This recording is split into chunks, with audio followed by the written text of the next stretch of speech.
और अगर नहीं फूटती ना तो वहाँ पर जब व्यक्ति जोर लगाता है टॉयलेट करते समय तो उसको दर्द होगा, काफ़ी ज़्यादा सूजन महसूस होगी और डिसकम्फर्टेबल महसूस होगा। इनके अलावा अगर कोई व्यक्ति ज़्यादा वजन का काम करता है उसको भी हो सकती है। कई ज़्यादा देर तक खड़ा रहता है, खड़े रह के कोई काम करता है उसको भी हो सकती है। देखिए इस वीडियो में जानेंगे पाइल्स की प्रॉब्लम के बारे में, बवासीर की बीमारी के बारे में। ये समझेंगे इसके बारे में कि भाई ये किस टाइप की बीमारी होती है, ये किस व्यक्ति को हो सकती है, अगर किसी को हो जाए तो उसमें क्या दवाई लेनी पड़ती है, क्या इसकी कोई सर्जरी होती है और ये किस तरह से ठीक होती है, सावधानी क्या बरतनी है, किस टाइप का भोजन करना चाहिए अगर किसी व्यक्ति को ही हो जाए तो देखिएगा।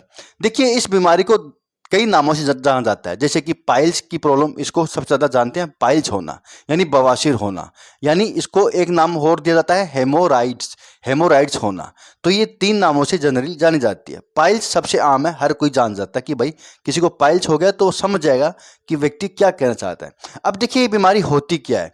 ये दोस्तों इस बीमारी में एक्चुअली होता क्या है कि जो रेक्टम होता है यानी जो जो आंत वाला हिस्सा होता है, जो अंदर की साइड होता है वो रेक्टम होता है, यानी जिसको मलाशय कहते हैं, जिसके अंदर मल मूत्र बड़ी आंत से बाहर आता है, यानी यहाँ पर बड़ी आंत होती है, इसके द्वारा मल मूत्र बाहर आता है। और जो बाहर आता है ना उसको कहते हैं एनस। तो एनस वाला एरिया यहाँ होता है जिसको कहते हैं गुद्दा।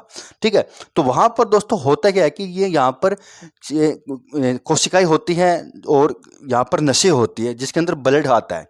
तो उन नसों के अंदर कई बार क्या होता है कि सूजन वगैरह आ जाते हैं, तो वहाँ पर गांठें बन जाती है ब्लड वाली, यानी ब्लड क्लॉटिंग सा हो जाता है, गांठें बन जाती है, उनके ऊपर सूजन सोइलिंग रहता है, जिसके कारण जब व्यक्ति जब फ्रेश होने टॉयलेट जाता है तो वहाँ पर हो सकता है कि उसको दर्द हो, उसको ईचिंग हो सकता है कि टॉयलेट के अंदर खून भी दिखाई देने पड़े, यानी इस तरह की ब्लीडिंग भी हो सकती है। ये क्यों होती है? क्योंकि ये जो गांठें होती है ना फूट जाती है जिसके कारण खून आता है। और अगर नहीं फूटती ना तो वहाँ पर जब व्यक्ति जोर लगाता है टॉयलेट करते समय तो उसको दर्द होगा, काफ़ी ज़्यादा सूजन महसूस होगी और डिसकम्फर्टेबल महसूस होगा और काफ़ी देर तक उसको टॉयलेट में बैठना पड़ सकता है। तो ये 2 तरीके की गांठें होती है, एक तो होती है इंटरनल गांठें यानी अंदर की तरफ बनती है रेक्टम के अंदर, और होती है एक्सटर्नल गांठें जिसको ये कहते हैं एनस, एनस वाला एरिया। तो ये एक्सटर्नल होती है, ये इंटरनल होती है, यानी अंदर भी बनती है और बाहर भी व्यक्ति देख सकता है, उसको महसूस हो सकता है कि बाहर भी बन रही है। तो ये खून की गांठें होती है जो बन जाती है। अब देखिए ये प्रॉब्लम भाई होती क्यों है? तो भैया देखिए इसके पीछे कई कारण होते हैं। एक तो प्रेगनेंसी के अंदर महिला को भी हो सकती है, प्रेगनेंसी के अंदर हो सकती है बवासीर की प्रॉब्लम। इनके अलावा अगर कोई व्यक्ति ज़्यादा वजन का काम करता है उसको भी हो सकती है।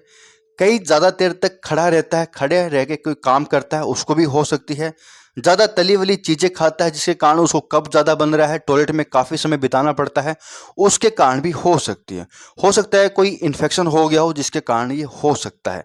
तो इसके पीछे कई रीजन होते हैं होने के, लेकिन होता यही है, जो नसी होती है, जो कोशिकाएं होती है वो फूल जाती है, उसके अंदर सूजन आ जाता है जिसके कारण ये सब होता है और वो फूट जाती है तो ब्लीडिंग होती है जिसको कहते हैं खूनी बवासीर। तो ये बवासीर भी कई तरीके के होते हैं। तो खूनी बवासीर यानी खून आना, और सूखा बवासीर यानी जिसके अंदर खून नहीं आता लेकिन व्यक्ति को कब्ज वगैरह, दर्द वगैरह, सूजन वगैरह आराम से रहता है। अब देखिए इसके अंदर दवाइयाँ चलती है, जैसे कि non asteroid anti inflammatory drug दिया जाता है NSAID, सूजन स्वेलिंग को कम करने के लिए। डॉक्टर इसके अंदर एंटीबायोटिक भी दे सकते हैं अगर इन्फेक्शन हो जाए तो, एंटीबायोटिक भी कई तरीके की दी जा सकती है।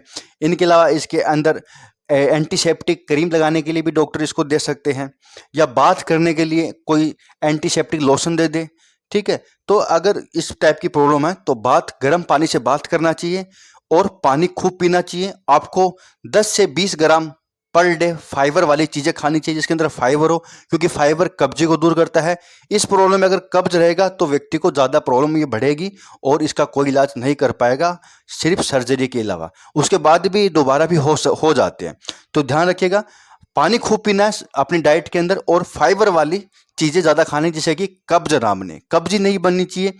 तली हुई नमक वाली चीज़ें नहीं खाना है जो कि जाके कब्जी करे। बाहर की चीज़ें कम खाना है, घर की चीज़ें ज़्यादातर खाना है। तो अगर इस टाइप की प्रॉब्लम हो जाए तो जितना जल्दी हो सके डॉक्टर से मिलिएगा, ताकि टैबलेट के द्वारा ही, मेडिसिन के द्वारा ही आपका इलाज हो सके और ये प्रॉब्लम आगे ना हो। तो कभी भी जोर नहीं लगाना है, टॉयलेट में ज़्यादा देर तक नहीं बैठना है, कब्ज कब्ज करके नहीं बैठना है, और जो टॉयलेट करते हैं ना जोर लगा के नहीं करना है जिससे कि ये ऊपर जाते हैं उठ जाते हैं, तो ध्यान रखिएगा। तो दोस्तों ये होता है पाइलेट्स की बीमारी।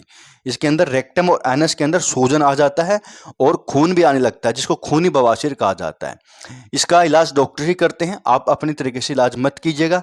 इसके अंदर इन्फेक्शन भी हो सकता है, तो गर्म पानी से बात कीजिएगा अगर आपको दिक्कत है। कब्ज भी नहीं रहना चाहिए, बाहर की चीज़ें नहीं खानी है। तो संपूर्ण रिव्यू था पाइल्स के बारे में। यहाँ तक देखने के लिए बहुत बहुत धन्यवाद।